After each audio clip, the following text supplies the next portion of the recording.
They're talking about the judges over there.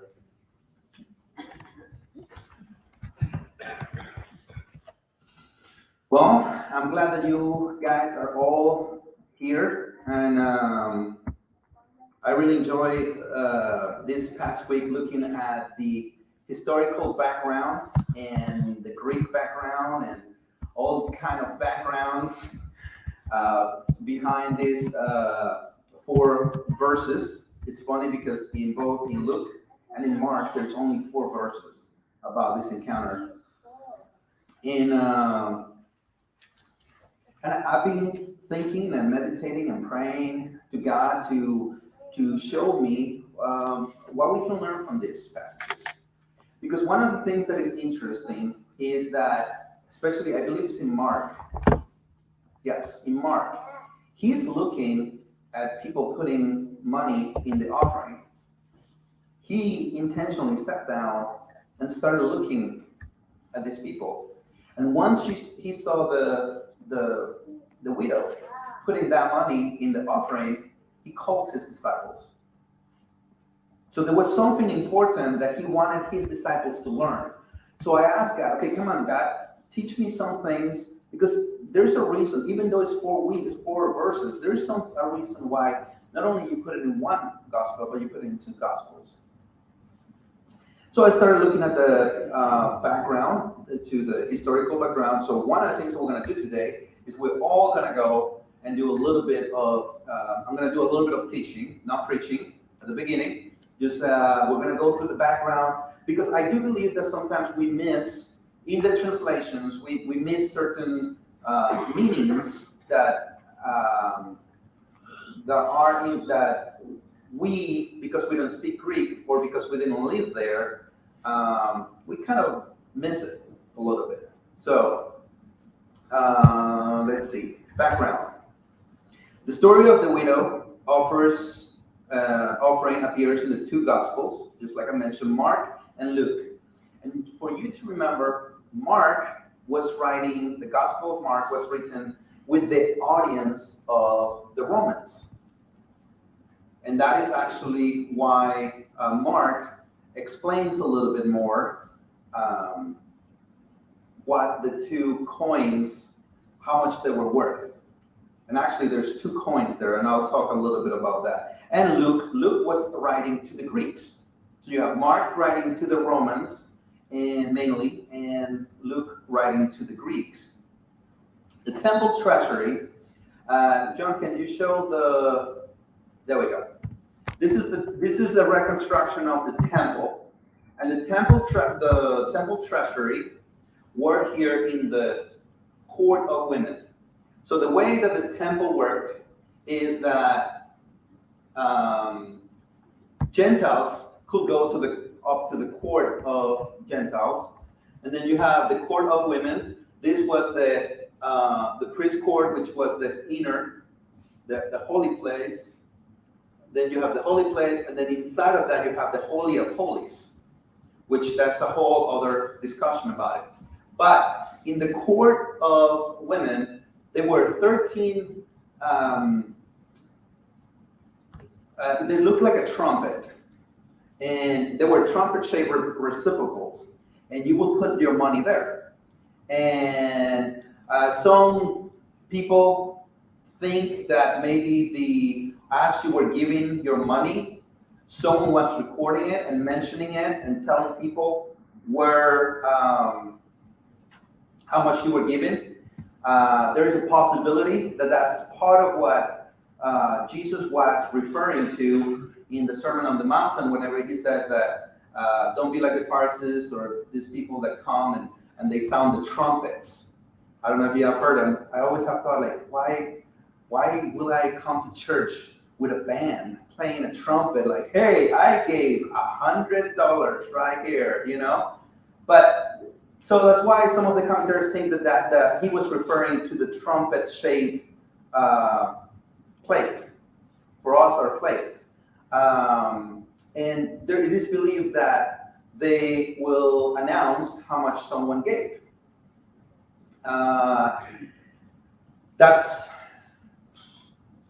And they think that is because how else will Jesus have known that it was two copper coins? Well, arguably he was God, so he probably knew how much was given, and in those trumpets, the tithes and offerings will be given.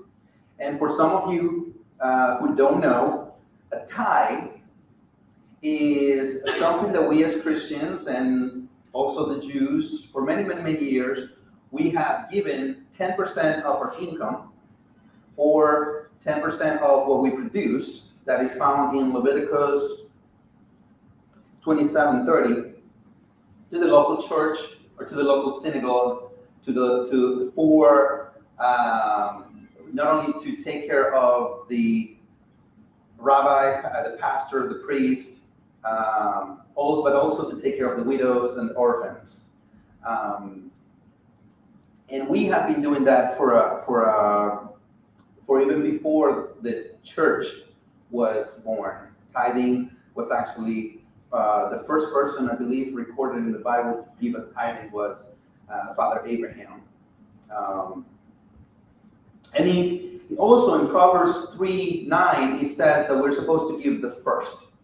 So if you ever have taken, or first fruits, so if you ever taken Dave Ramsey classes, or if you have taken any Christian financial advice, there are normally, whenever you're making your budget, you will set 10% at the beginning just to follow that principle. And we here at the church, we do accept, we take your tithes and we do take your offerings. And I'll talk about offerings in a little bit, which reminds me to make a little plug. Ms. Cleon handed me today a box where have all the envelopes in the back. You can take, that's for tithes and offering, you can put it over there, and that way it's easier for recording. But one of the things that we don't do is we don't announce to everybody how much you gave. That's between you and God, okay? So, tithe is what you give, is 10% that you give at the beginning of whatever you have made. Offerings is whatever you give above the 10%, and you give it out of your heart. And one of the things that I practice in my life, based on the studies that I've done about tithes and offering, and Justine and I, we have done studies and we have agreed on this and talked about this, is the tithes is 10% that you give out of obedience. Whether you agree or disagree with what the elders and the pastors doing, you still give your tithe to the local church. There has been moments that I have not agreed with the church that I was in, but we still gave our tithes and offering because it is a way for me to say, God, I know that you give me 100%. God, I recognize how much you give me, and you're just asking me to give this 10% to the church. So I do it out of obedience and out of reminder that God owns everything. And the offerings, in the other hand, offerings are above that we give, but we give it as for God, and I get to choose where I do that offering. Okay, so that's, for example, faith promise. Faith promise is a offering. I want to give this amount, and I make a connection with God through faith that I'm going to give this money. Or if I want to send a special money to the Christian church, the Christian school in the south side of Effingham, and I want to support that cause because I know that that's how we're going to glorify God. I put money there. Some of you guys have other places where you have also given offerings. Offering will be also if, for example, let's say that I learned that Marcia is going to go on a mission trip, and I want to support that. So out of the extra that I have, I give her for the purpose of God. Now, since both of the writers talk so much about money. There's actually two coins that are mentioned in the scriptures. But if you read it there, if you read it translated, you won't see it there. So we'll talk about those in a moment. But let me just let you know how money worked back there, okay? You didn't have Apple Pay, you didn't have credit cards, you didn't have anything like that. The way that it worked is the Romans, at the time of Jesus, the Romans, what they will do is they will allow, they had three types of coins in the world. They normally had bronze, silver, and gold. And just like the Olympics, the gold was better than the silver, and the silver was better than the bronze.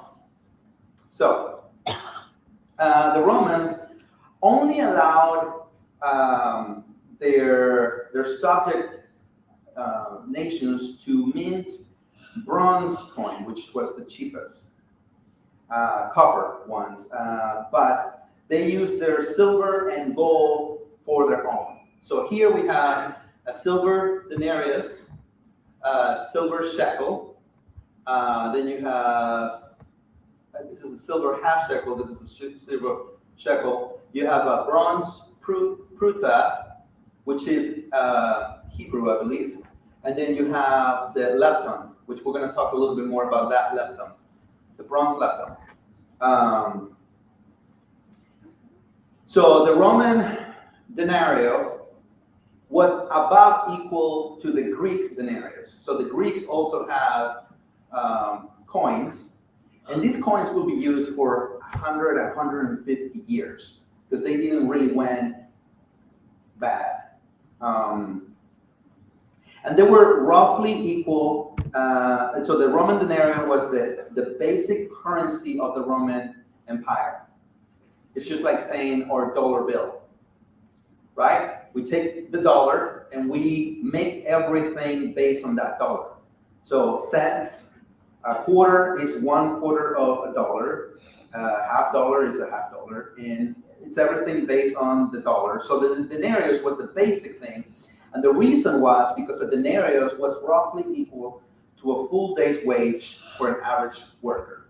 So if you worked a whole day, normally they will just give you a denarius. That was about your pay. I tried to make the whole calculation about how much it will be on today's dollar, but inflation probably will have, right now, it depends on, a denarius today, let's just put it like this, a denarius today, it's gives you much dollars than a denarius 2 years ago. So, now in this passage, there's two coins that are mentioned. It's called the lepto, and there is a Roman coin, which was the smallest Roman coin, called the quadrant. Now, whenever you look at the passage, and if you can go back to the passage, I didn't put it over here. If you go back to the Bible, you will say, especially in Mark, because Mark is writing to the Romans. And I'm just saying it out of my head. Oh, no, I have it here. Good. Verse 42, where it says, put in 2 very small copper coins. In the Greek text, it actually says, and she put in 2 lepta. Lepta is the plural of lepton. So you put 2 lepton, and then it says there, the mark explains, worth only a few cents. Well, actually, what it says there is worth only a quadrant. So those are the 2 coins that are there. A lepta was the smallest Jewish bronze coin, and you needed 128 lepta to get 1 denarius. So if you worked a whole day, you will get 128 of these leptas. Okay? Over here it says it was worth 1 coin. You could buy the entrance to a bath in a public bathhouse. That's how small it was. Actually, let me see if I have it here. Yes. It was so small that there was a rabbinic rule that you could not offer less than 2 lepta. That's now the only time that it was acceptable, it was if it was a free will offering. Any other offering, any other tithe, you could not, by rabbinic rule, give more than 2 lepta. Now, the text that we're exploring today, this was a free will offering. Okay, and there's a whole discussion. I don't want to spend 30 minutes trying to explain it, but just trust me, after all the commentaries that I read, this was a free will offering. And the quadrant was the smallest Roman coin, and Mark tells us that it's worth about 2 lepta. Okay? Any questions so far? No? Good. Elaine, how am I doing? Teaching history? PhD. PhD. Okay. Yes, we got one. Then the last thing we're gonna talk about on background is the Greek words. There's 2 Greek words that are very important after I looked into it. The 2 words, I think they're important to understand this passage. They're found both in Mark 12:44 and Luke 21:4. And as we read, as we're reading, the rich are giving out of their wealth, and the widow is giving out of her Poverty. poverty. So, side note, David was having a hard time with that word this morning. So we kept practicing and practicing and practicing. And I guess I need to practice and practice and practice that word too. So the Greek word translated as wealth is the word periseo. And periseo means superabundance. It means is this idea of this state of being on abundance everywhere. So what the passage is telling us that the rich gave out of the abundant thing that they have. And actually Paul uses this word periseo to describe God's abundant provision of grace and gift of righteousness in Romans 5:17. He uses specifically that word. That word is not used too much throughout the New Testament. It's this idea of it's overflowing. It's just there's so much. So what Jesus is saying there, they had so much money that they gave out of what they had.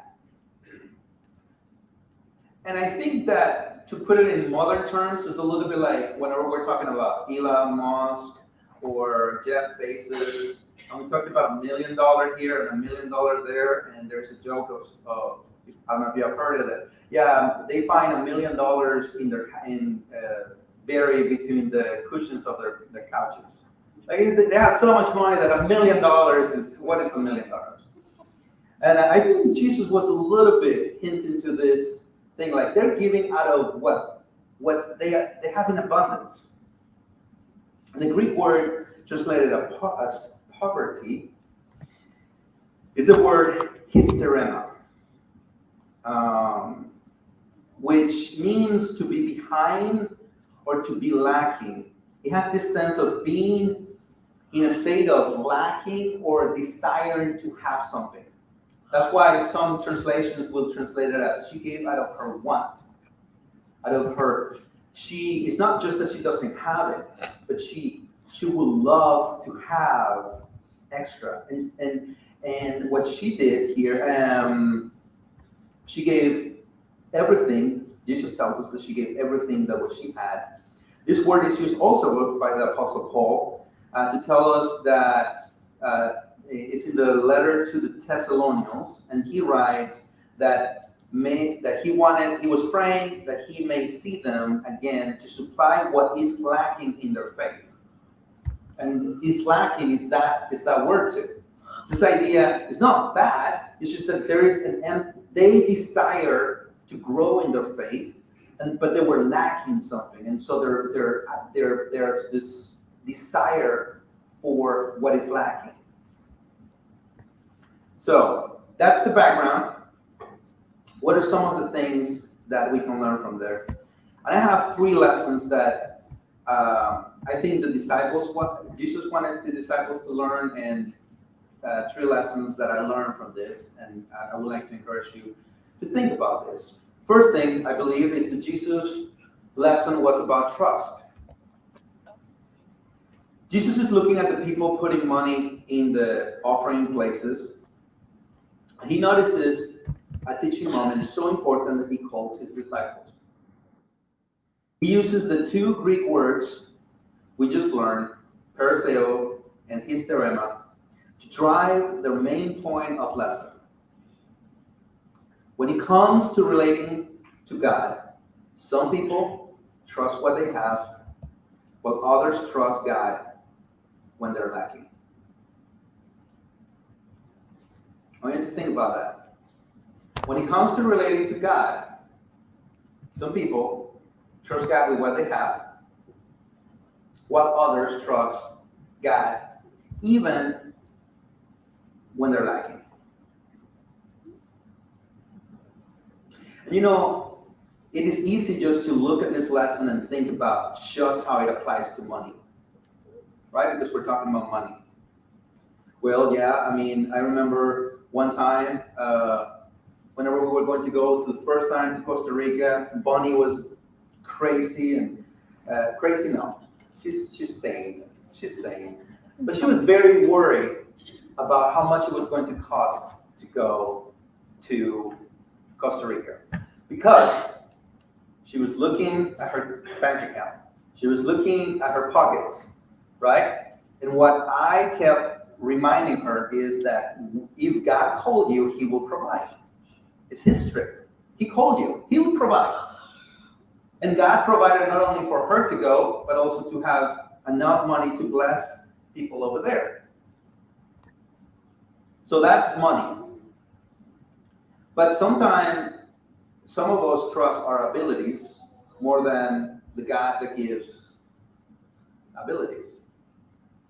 That's something that happened with Moses. Moses had this whole conversation with God. God was calling him to go to Egypt and help get the people out. And Moses kept saying, well, I can't speak. Well, I don't know about this. Well, all this, he was looking at his abilities instead of trusting God. Some people fear more losing what they have than trusting what God has for them, whether that is ministry, whether it's leading people to God. Abraham was a man that he didn't worry most of the time about that. God told him, go to the promised land, and he trusted him in faith. He didn't think, well, but I already have here my stuff, I already have my land, I already have my house. No, God, you're calling me over there, I'm going to go there. Some people limit themselves based, sometimes people limit themselves and limit God based on what they lack, instead of trusting God in the ability to provide, whether that is resources, forgiveness, righteousness, guidance. There's so many times in which we're thinking about how we are struggling with sin, how we need to do better, how we need to, and we're trusting about our ability to keep ourselves being a good Christian, instead of learning to be a little bit more like the widow and understand that we're lacking. And in those areas we're lacking. The part of the faith lesson that Jesus was pointing out was that the widow knew and understood her poverty, her lacking, her need for supply. She needed God more than those 2 coins. We need God more than our ability to stay good. We need to recognize that we are bad. This is the bad news. You are a sinner. You are selfish. I am selfish. I get annoyed with people too. I lack patience sometimes. And that's why I need the Holy Spirit to give me the patience, to give me the self-control, to give me what I'm lacking.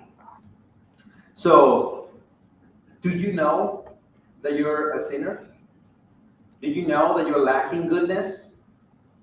Do you know that you need the constant grace of God in your life? The constant forgiveness of Him in your life? That it's not about you working hard and earning it. It's not about how many times you come to church. It's about coming here to church and being like, God, I know you're here.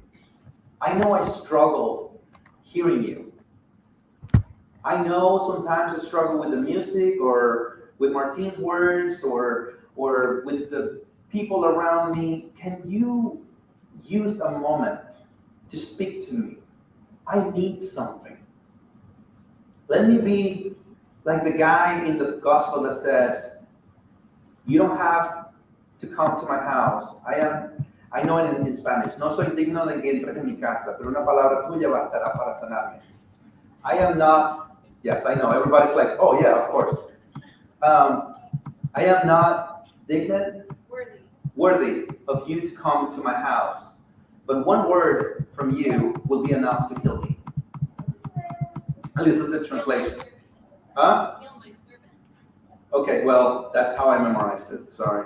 Maybe because Catholic Church. Thank you, my love. You know that you have a good wife whenever they correct you in front of everybody. So, and it got me thinking about Jeremiah 2:13. This is a verse that I learned really early in my walk, and I learned about the grace of God and the good news. That there is also, Jeremiah talks about two kind of people. He says, my people have committed two sins. They have forsaken me, the spring of living water, and have dug their own cisterns, broken cisterns that cannot hold water.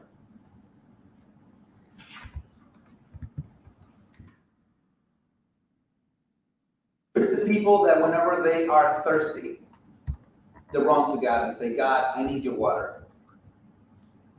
Whenever they're hungry, they run to God and say, God, I need of your bread.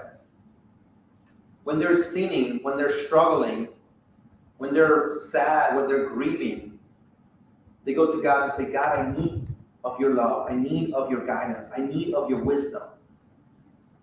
And then there's the people described here by Jeremiah, in which we forsake that. And then we go and we build our own receptacles, cisterns of water. And we say, I'm thirsty, but I'm going to find my own water. I am hungry, but I'm going to find my own food. I am lost, but I'm going to build my own religion, my own philosophy. I am going to be the one that decides what is good and what is evil, instead of letting God decide what is good and what is evil.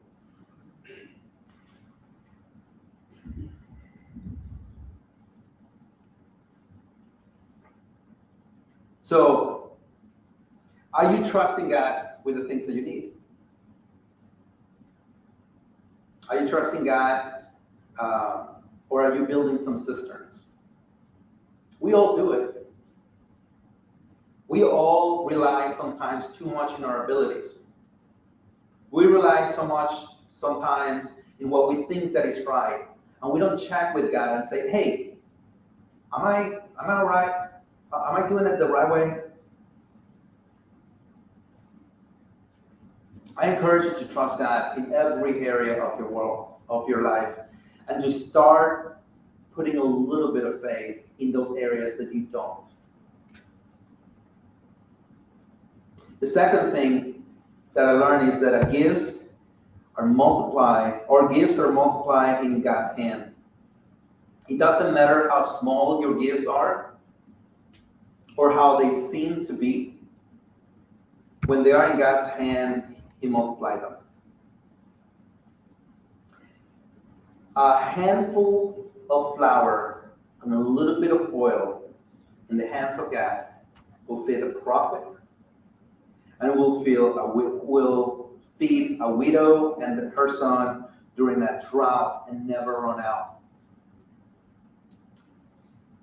7 loaves of bread, 2 fishes in Jesus' hands will feed 4,000.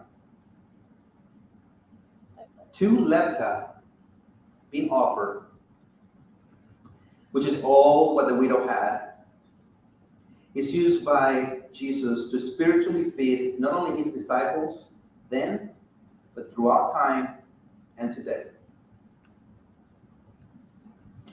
By teaching a very simple lesson to trust and have faith.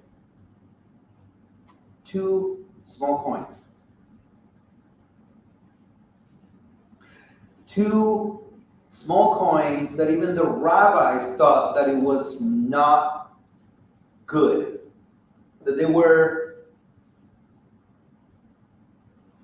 unacceptable. Because the thing is, sometimes what we think that is small, God can make huge. You know what? A lot of people tell me about how her church is small. But I see huge things in this church. I see a huge love. I was telling Ms. Cleon before we started that we're going to have to do something about the prayer request. Because even though we're a small church, everybody calls us and asks us to pray for them. That's what 2 leptas. And we have such a long list that I skipped a lot of them. Actually, we're now printing them in the back for you to take. Because we could go another 20 minutes just reading all the people that we're praying for. That's what 2 leptas. That's how we model that we trust God. How we have faith. How we share invitations. I've seen some of you guys inviting people to come to church. Well, it's just a small invitation. It's just one person. It's a lepta that in the hands of God can be multiplied. And I've seen it multiple times. I've seen our youth group only having 2 or 3 kids, and then suddenly by the end of the summer we have like 15 or 16. Right, Alexa?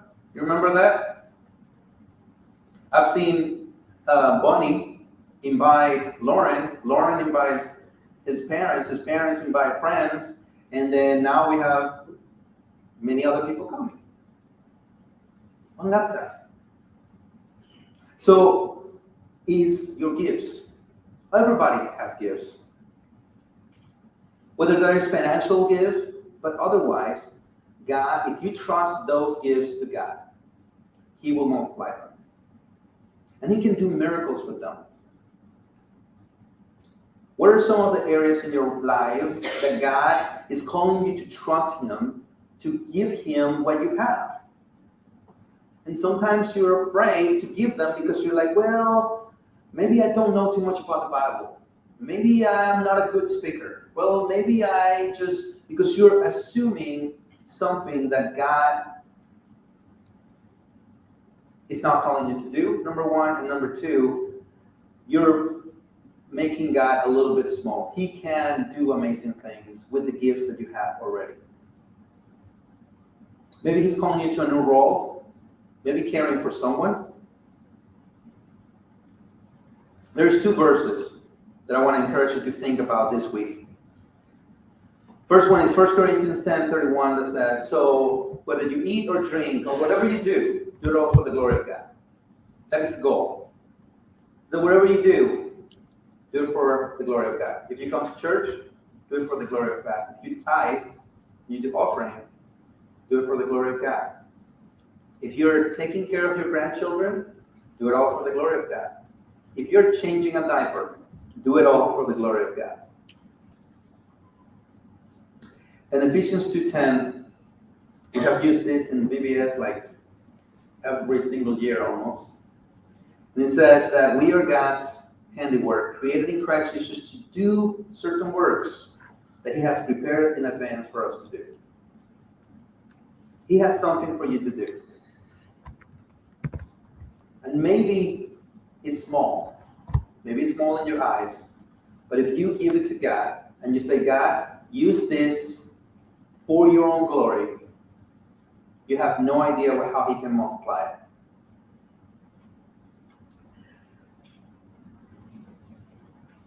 The last thing that I learned is that the widow's offering points to the cross.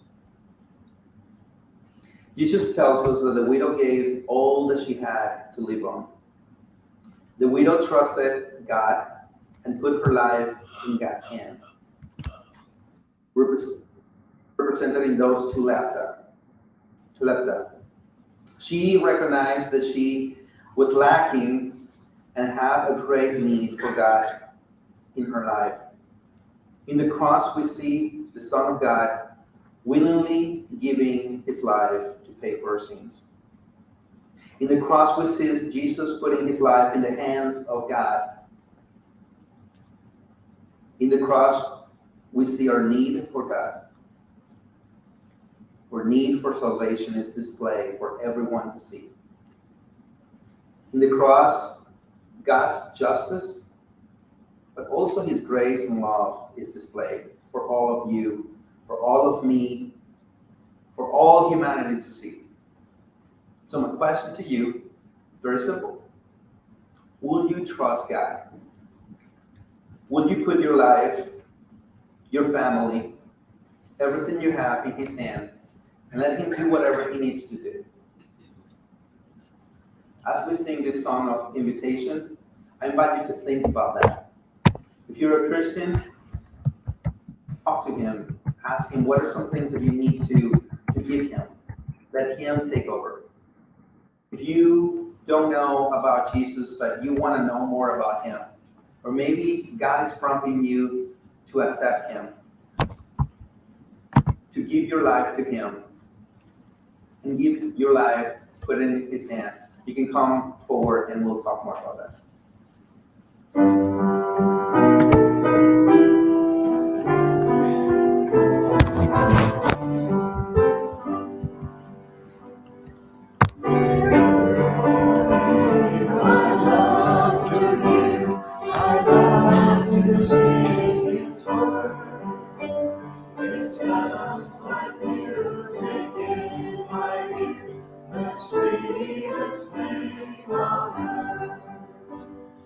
Oh, how I love Jesus. Oh, how I love Jesus. Oh, how I love Jesus. Because he first loved me. It tells me of a Savior's love who died to set me free. It tells me of his precious blood that sinners perfectly. Oh, how I love Jesus. Oh, how I love Jesus. Oh, how I love Jesus. Because he first loved me. Before you go, there's a couple of announcements that I have. I know my wife has an announcement. I don't know if you guys remember, but we started this study this year, and we're gonna meet again on June 30th at 6:30. And Miss Cleon has an extra book. If anyone still wants to join, we're pretty laid back when we meet. We talk about the book, but if you just wanna jump in, that's fine, and so that's it. It's about the Old Testament prophets. So it's a workbook about them.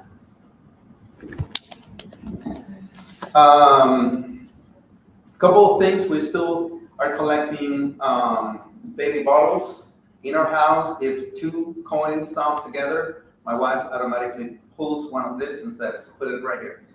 So we're collecting this, I believe is two Sundays from now. It's Father's Day. We're going to be collecting them. There's still some bottles over there. All you do is you put money inside. Next Sunday is the last day. No. 2 weeks? Yes. Yes. Troy got scared right there. It's like, wait, what? He's preaching next Sunday, so please pray for him. Yes. This Tuesday, we're not gonna have online prayer because I'm gonna be at Oiva camp. But I think the Young at Heart will still be meeting at 9. And also, like I mentioned before, there's a box with envelopes in the back for tithe and offering. If you guys have done it many years, you know exactly how it goes. If you want to start and want to learn more about tithing and offering, you can talk to me, you can talk to John or Troy about it, and we can talk to you more about that. Let's just pray. Yeah?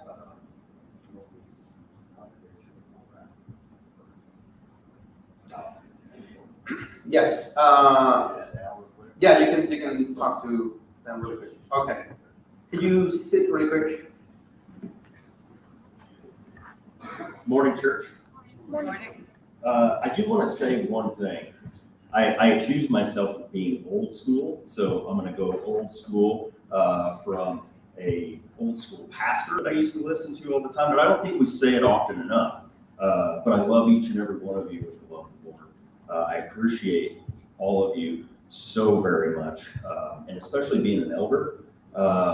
Each one of us in leadership need your prayers. Know that we are praying for each one of you also. I do want to share with you something that I spoke about in one of our elders meetings.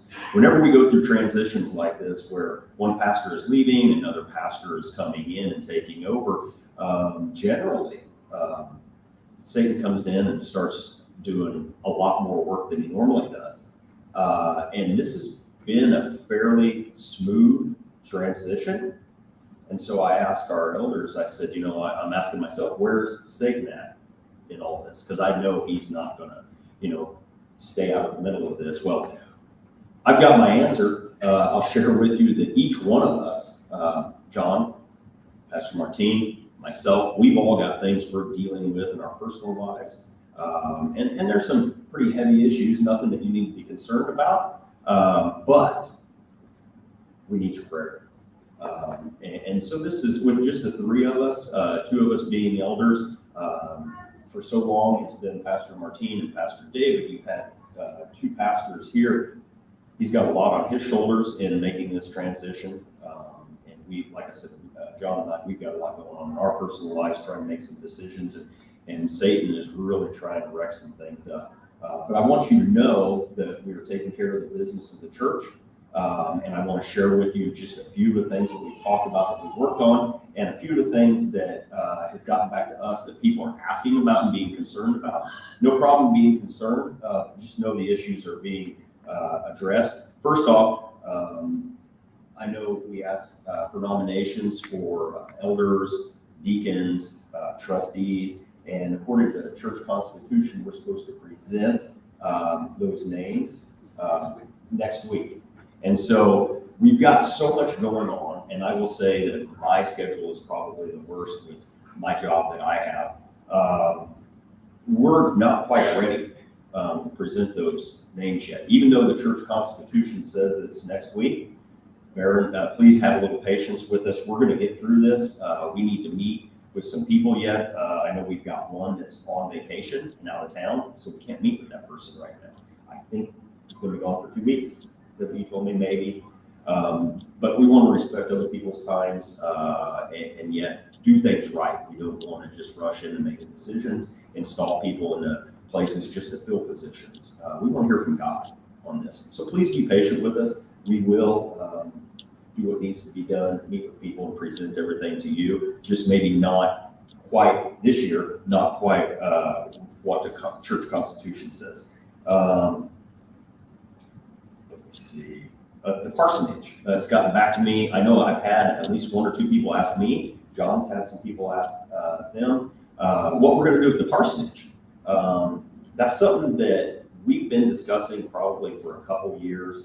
And as Pastor David was getting ready to leave, We've discussed it even more. We've been praying about it, and we're not going to make any rash decisions or anything. Truth is, we're not sure what we're going to do with it yet. And Troy, I might add, I think that's a decision that's not a decision that's gonna fall only to the owners. We need the input of everyone in the church family. But, your ideas, your suggestions from the parsonage. So we're not going to get in a rush on that. We're not, and correct me if I'm wrong, I've asked this a couple of times and I think I've been told, but we're not making house payments on that. We're not making any property tax payments on that. So it's not really costing us anything other than maybe electricity, some utilities, and some upkeep. But, that's a blessing that we can use to bless others at some point. We've had some discussions on what we can do with that property, but we're going to make a decision. But more than anything, we really want to pray about it and hear from the Lord on how we can bless God's name with that piece of property. So we'll figure out what we're going to do, but it's going to take just a little bit of time.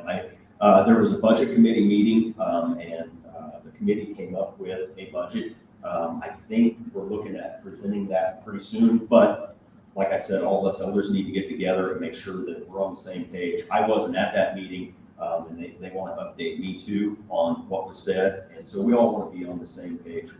We're getting that information, we're going to give it to you, but it just takes a little time. Like I said, my schedule is terribly busy, and I apologize for that, but we'll work through it. Let's see, one other thing. I think that's just about all I've got. But know that we're here for you, that we're praying for you. We could really use your prayers, and I see God working in our church family, and he's making some changes. He's working in people, and I hope you were blessed today by the sermon that Pastor Martine gave, because I know God was speaking to me through it too. So did I cover everything?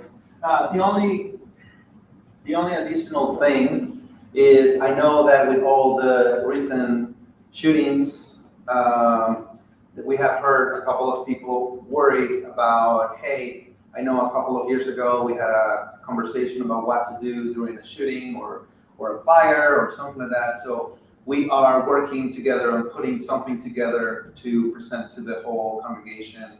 So we'll let you know ahead of time so that you know, hey, after we're done with our services, please stay. That day we're going to stay a little longer so that we talk about what we will do that. So we're working on that. If there's, I think that's the only other thing. So I'm going to pray and dismiss you, and please stay for no song at the end. No song at the end. So please go and say hi to someone. Dear God, I want to thank you for today. God, I pray that your Spirit is with us this week. God, we give you what we have, which is not much. And I pray that you use it this week to glorify your name. God, to point others to Jesus and to remind us of your amazing grace. I pray this in the name of Jesus. Amen.